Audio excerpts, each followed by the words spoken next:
Speak, poet.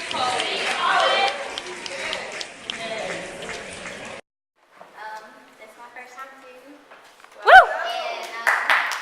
And a little background. This is based on this lady that went to my church, and she just recently passed. But this is basically her story.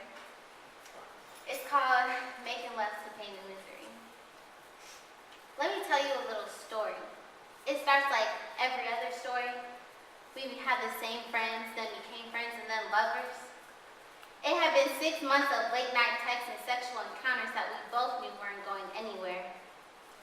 I was always the girl to know when to say no, or use the phrase no glove, no love. For some reason, this night things were different. For an hour and 45 minutes and 32 seconds, I had no regrets of this decision. The way he fell in between my thighs and led me to a climax that I had never felt before. The way he stroked through my hair as he also stroked so deep inside. I never wanted this moment to end. Pain. I woke up with an unbearable pain like a knife had been slipped into my vagina and was stabbing my uterus.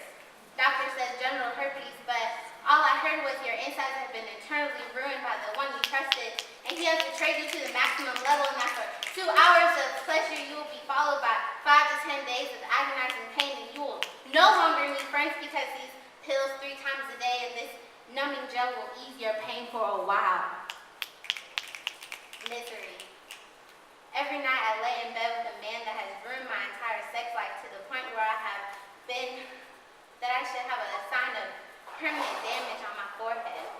But yet I still love him and lay on his chest and think about what path has God really had planned for my life, because even though it's too late to second guess, I know it's more to this life than 2 hours of making love to a man, and that I'm trying to convince that I love myself and didn't mean to hurt me on purpose.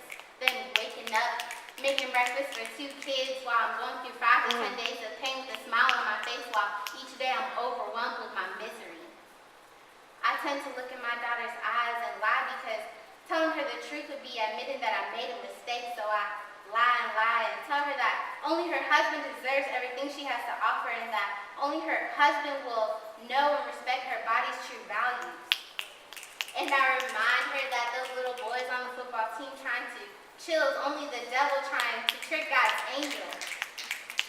She looks at me with so much love and respect for giving her guidance and understanding. But little does she know I lay in bed every night with the boy the devil disguised himself as, and now I'm trapped. I don't mean to preach, but ladies, I plead to you, do the right thing and stick to no glove, no love, even though it's silly, because that 1 hour and 45 minutes and 32 seconds of pleasure isn't worth it.